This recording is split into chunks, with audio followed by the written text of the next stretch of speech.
All right, welcome back. Today we're going to switch to a new chapter talking about social relationships, friendships, and dating. And I'm going to break this down into two parts, and we'll start off today by talking about friendships.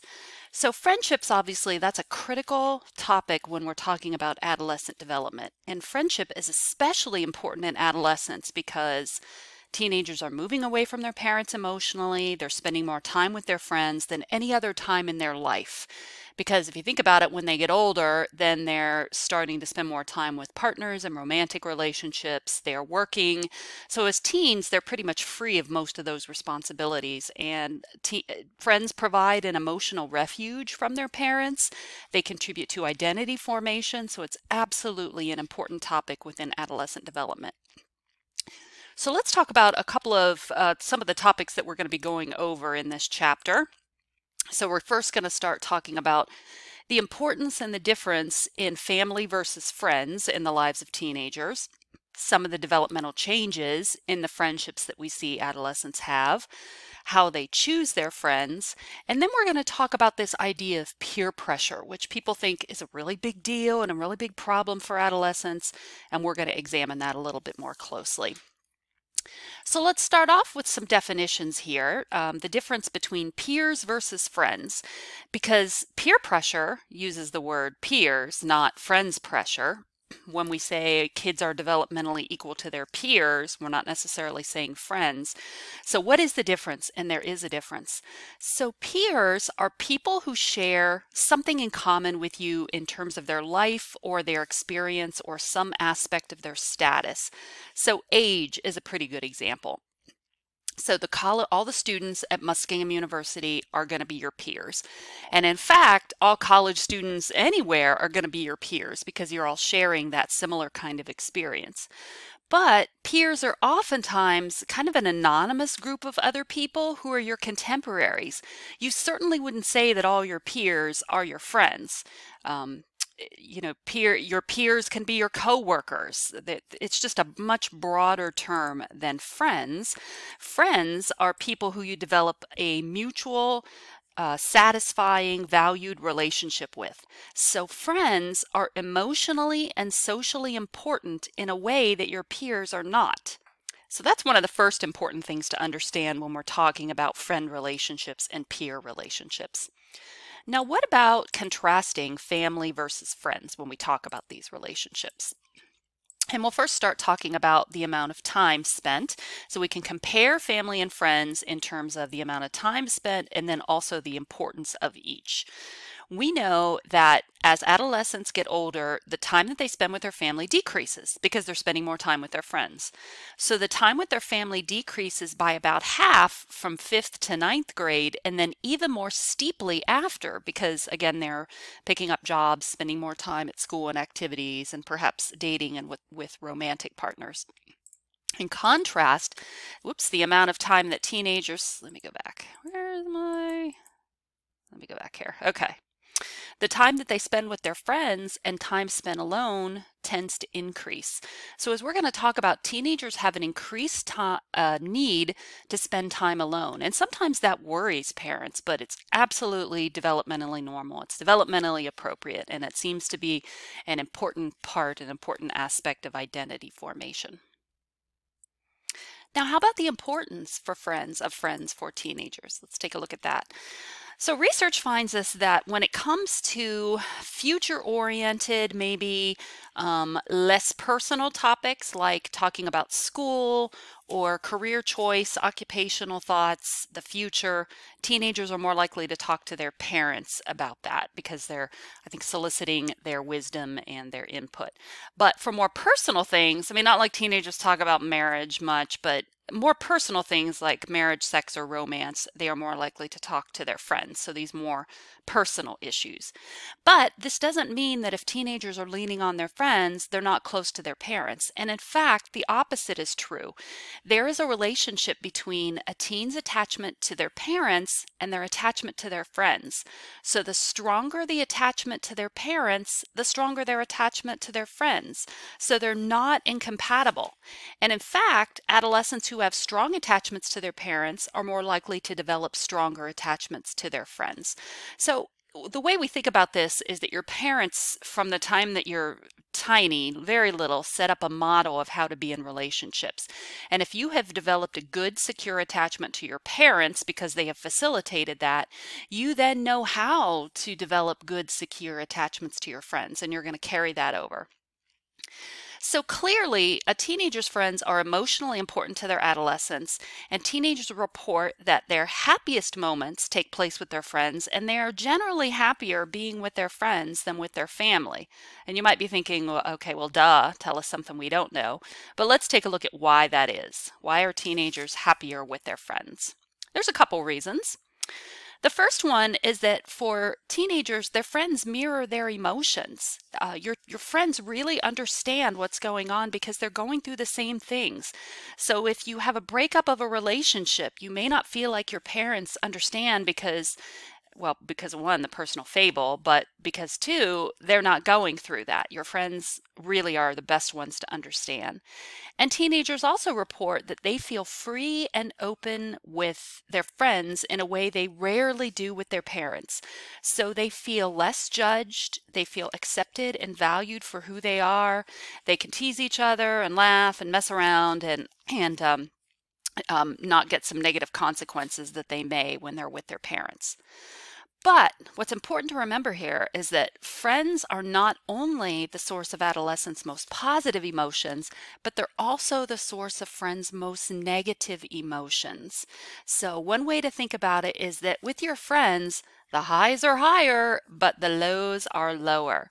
Because being close leaves you vulnerable, open to sadness and disappointment.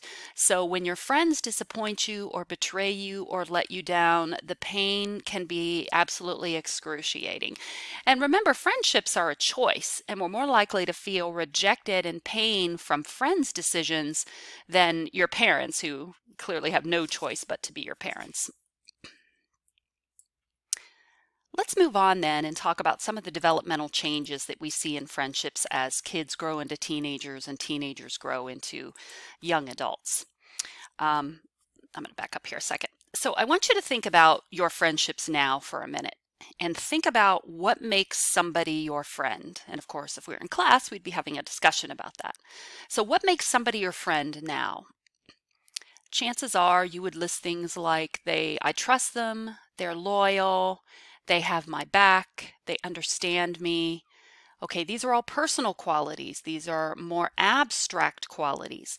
But if I had asked you when you were in first grade, why is Susie or why is Joey or why is Taylor your friend? You probably would have said things like, I like their toys. I like to play with their toys. I like to play such and such game with them. I like to go over to their house because they always have good food. More superficial kinds of things. So the main thing that defines changes in friendships from childhood to adolescence are changes in intimacy. So this involves the degree of sharing personal knowledge, thoughts, and feelings. Intimacy is the most important distinguishing feature of adolescent friendships as compared to childhood friendships. Children can't say things like, oh, I trust them, or they're loyal to me, because they're not formal operational thinkers. Those are formal operational kinds of concepts if you think about Piaget's theory. Now, so adolescents talk about their thoughts, their feelings, their dreams, their fears. They help each other understand what's going on. This starts to change right around 10 or so, just when kids are starting to peek into the formal operation stage. This is when their perspective-taking skills start to get a little bit better. So friendships become more than play partners around age 10. That's the way to think about it. Adolescents are also more likely than younger kids to tell personal information to their friends versus their parents. When you ask someone why someone is their friend, younger kids are likely to mention activities and objects. Older adolescents are likely to mention more interpersonal things, the intimacy, the trust, and the loyalty. So the trust and the loyalty is much more important in contrast to earlier on in development. So why does the intimacy increase? Why does this happen in adolescence? There's a couple reasons why this seems to happen. First of all, the cognitive changes that I just talked about. So moving from, in Piaget's theory, a concrete operational thinking to formal operational thinking, which involves abstract thinking, now makes it possible to talk about abstract qualities of their relationship. You can tell your friend, I really trust you, so I'm going to tell you this. You can say to your friend, I know you would never betray me. So affection, loyalty, and trust, those are abstract concepts that require more formal operations. And then the other thing, and this is certainly changing as we become more aware that gender is in fact on a spectrum, but gender seems to affect intimacy. So girls tend to have more intimate friendships than boys by definition, by how we define intimacy. So girls tend to spend more time talking, sharing, and in fact, I'm going to skip this and come back to it. For girls, intimacy is the relationship. The talking, the sharing, the trust. For boys, their relationships and their friendships are oftentimes more activity-based.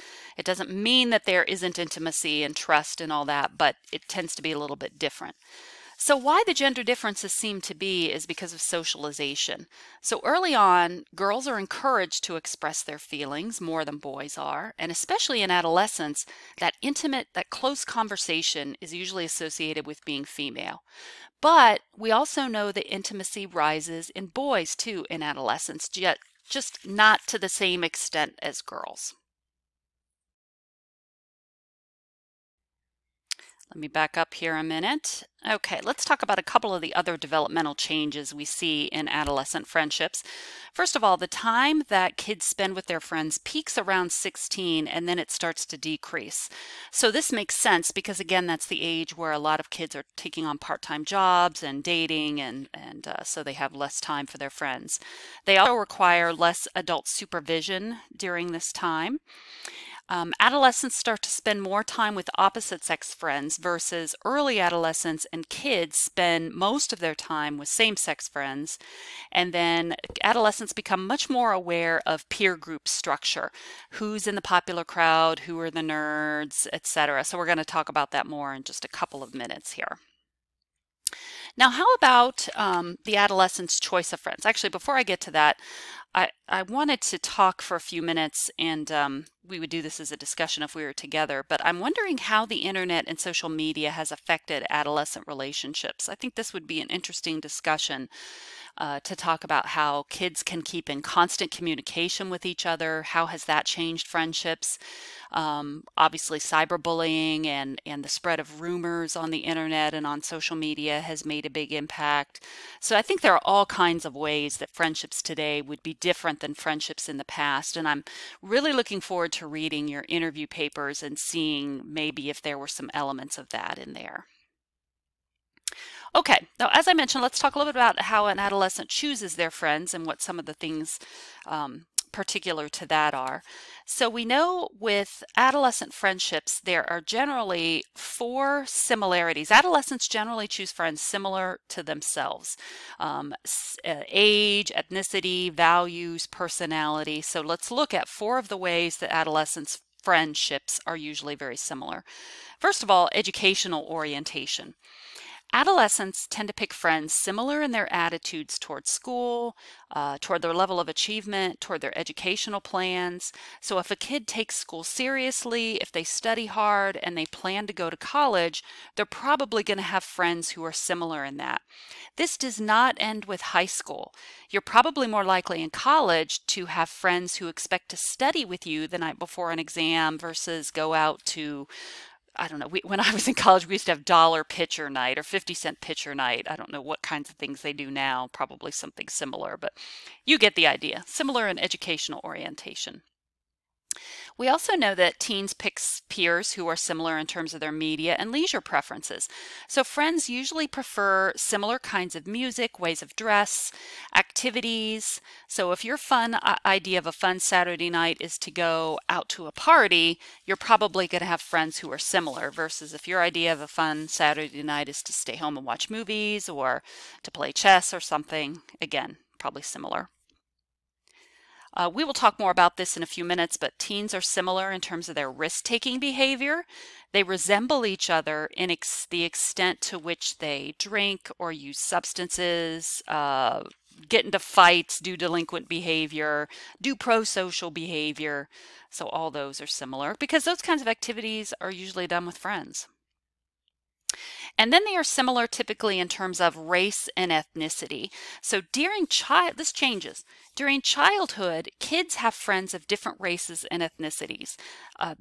They just don't care. It doesn't matter to them. But as kids start to enter adolescence, friendships become less interethnic, and by late adolescence, they're pretty much ethnically segregated. So why does this seem to be? It's not really known, but there's a couple of hypotheses. The first one is that as teens become, again, more entrenched into formal operational thinking, they become aware of the history of interethnic relationships in the United States.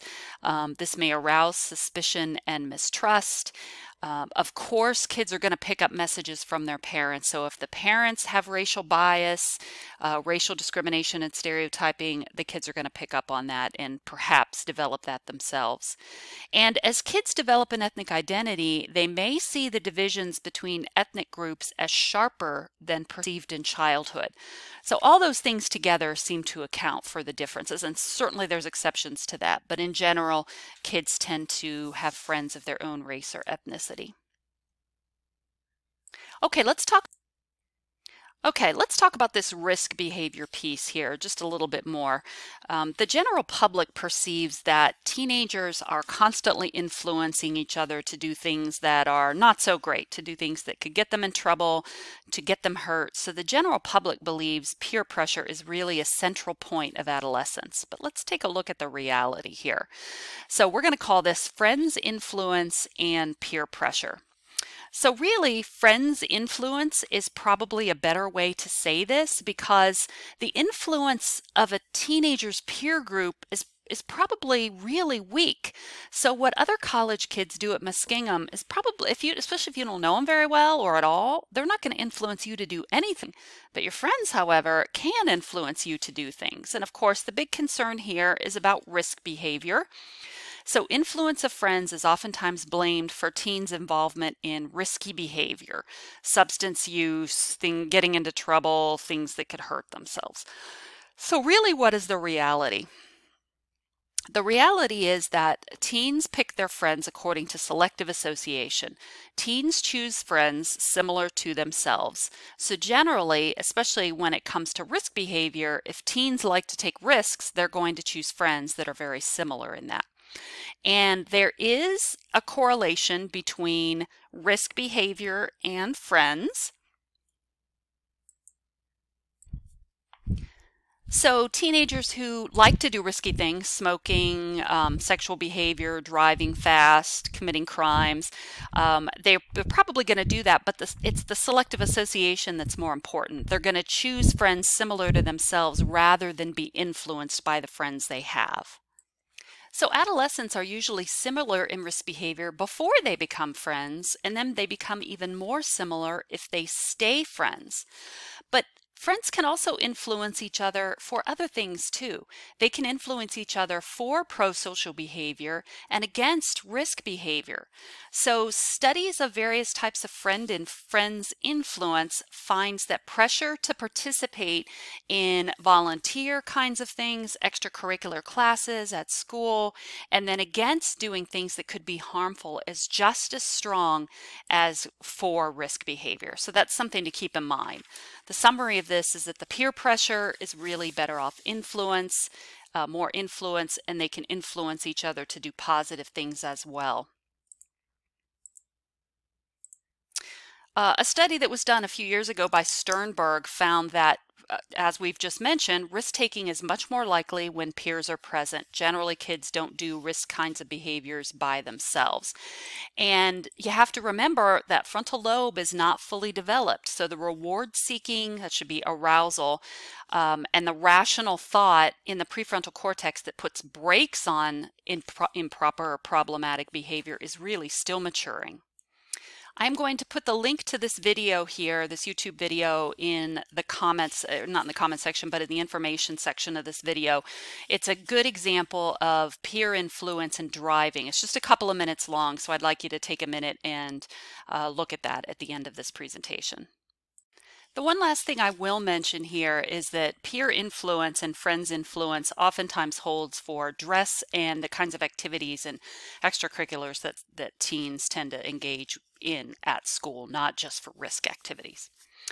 Okay, we're going to move on to the last section of this chapter, and this is really my favorite one, to talk about cliques and crowds.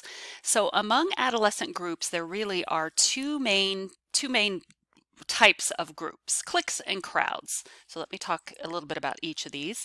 So cliques are a small group of friends who know each other well.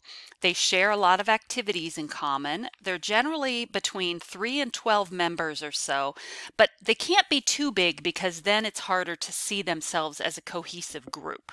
So when you talk about how things are very cliquey or they're a clique, it's a small group of people and they tend to be clannish and exclusionary. We'll talk about that a little bit more here in a couple of minutes. But we're going to start by talking about crowds. So crowds are larger, reputation-based groups of teens who are not necessarily friends and don't necessarily spend time together. Crowds contain groups of cliques. So normally what I do here is have you all list the types of crowds that you remember seeing in your high school. And this is usually pretty entertaining because every high school has the popular kids and the nerdy kids and the really wealthy kids who have nice cars and clothes, and then kind of the theater kids, the art group of kids, the future farmer kind of thing. So that's always pretty entertaining. So think about the types of crowds that you remember in your school. And then the labels, where they called the jocks, the brains, the nerds, the geeks, the druggies, the headbangers, etc. So a lot of people dismiss crowd labels, and a lot of people don't think that crowds are good for high schools, but they naturally develop because they help adolescents locate themselves within the high school social structure, even though, as you're going to see, kids tend to deny crowd labels. So let's take a look at crowds a little bit more. And here also, this is a link to the Great Mean Girls scene where the new friend is going over the different crowds in the school. And it's not the nicest labels and things, but it's pretty funny and accurate for the most part. So I will also put that link down in the information section. All right, so when you think about crowds, the first thing I'd like to talk about is how crowd structure changes as kids go through adolescence. So how do crowds change from elementary school into high school? Crowd definition becomes important in adolescence, not before.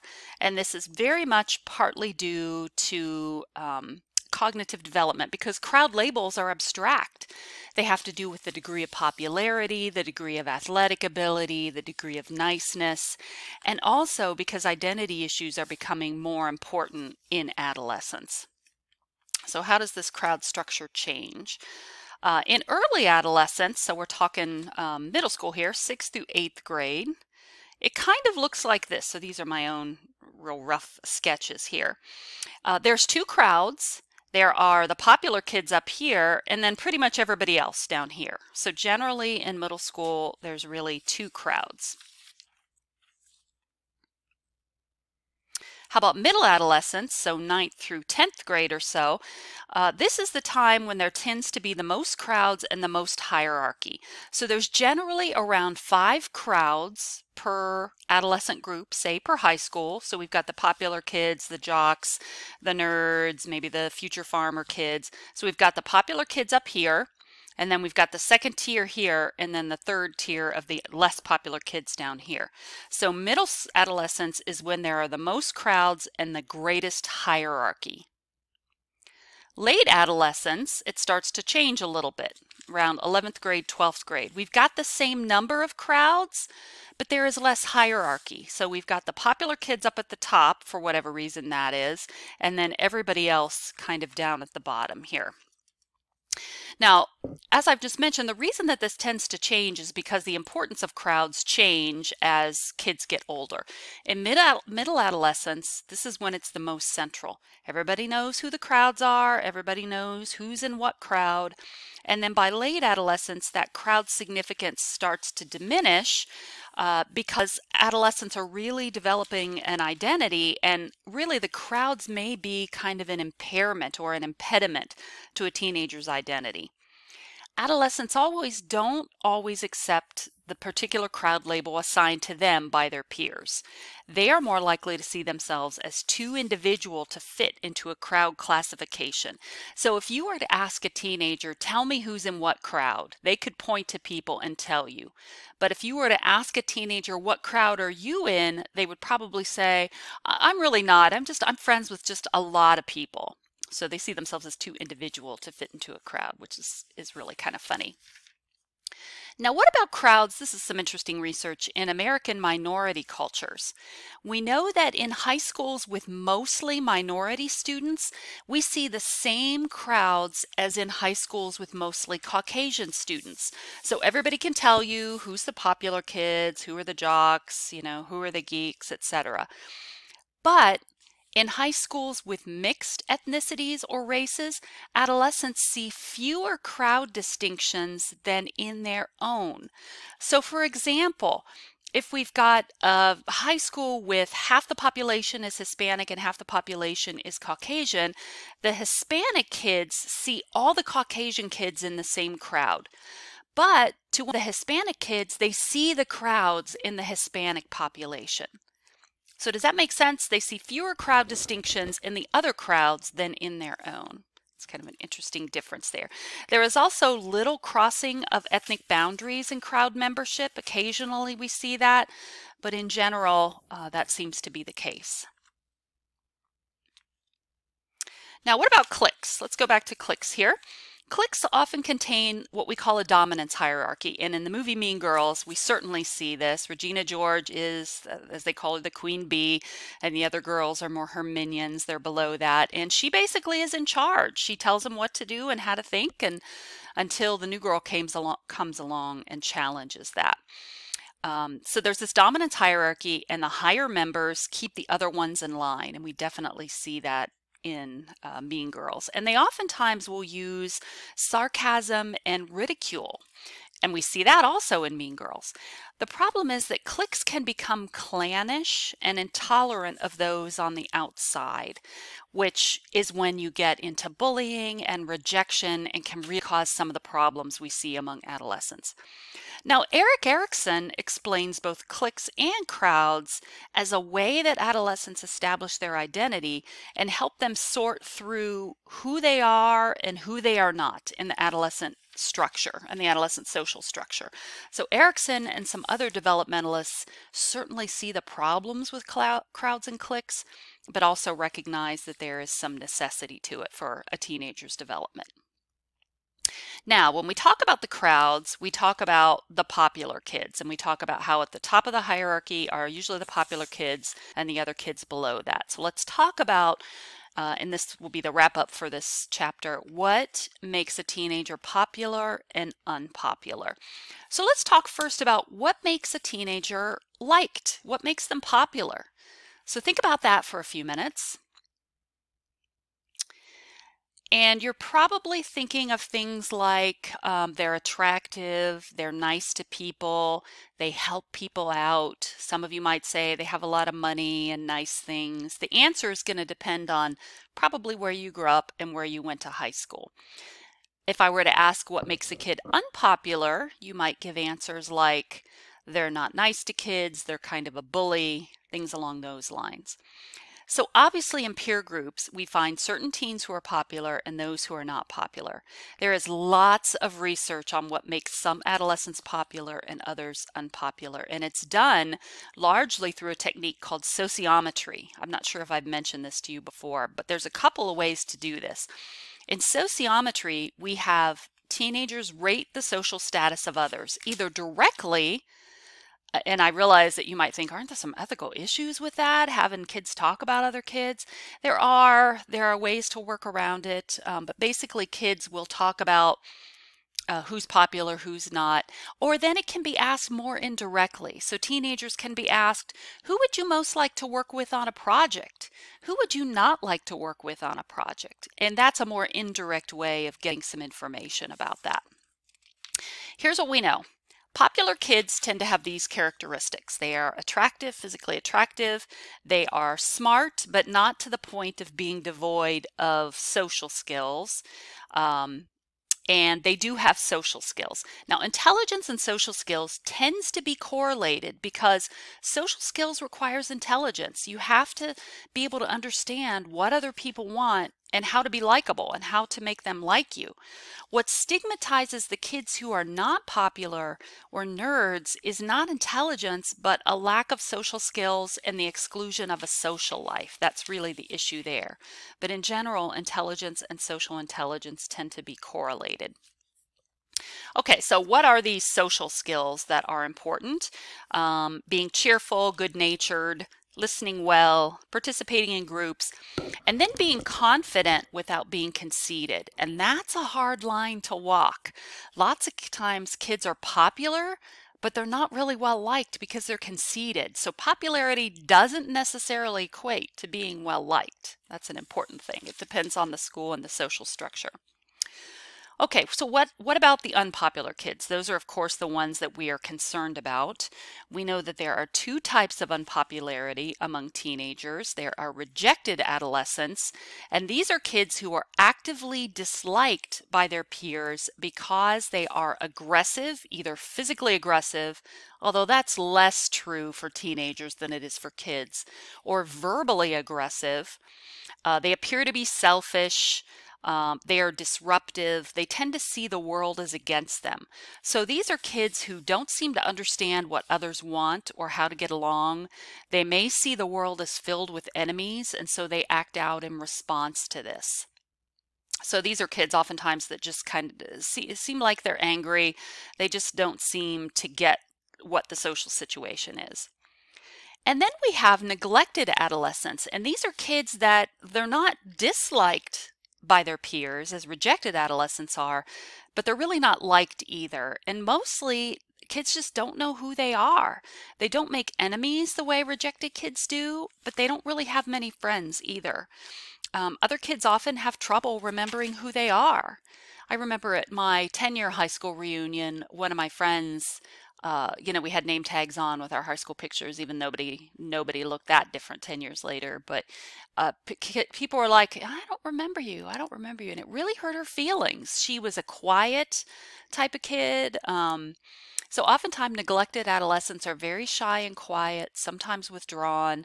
Rejected adolescents, kids who know who they are, they just don't like them. And teachers tend not to like rejected adolescents. Teachers, on the other hand, do like neglected adolescents because they don't cause any trouble. But neglected adolescents are certainly ones that we worry about as well. And then there is one other group that we call the controversial adolescents. And these are kids that have an interesting combination of aggression and social skills.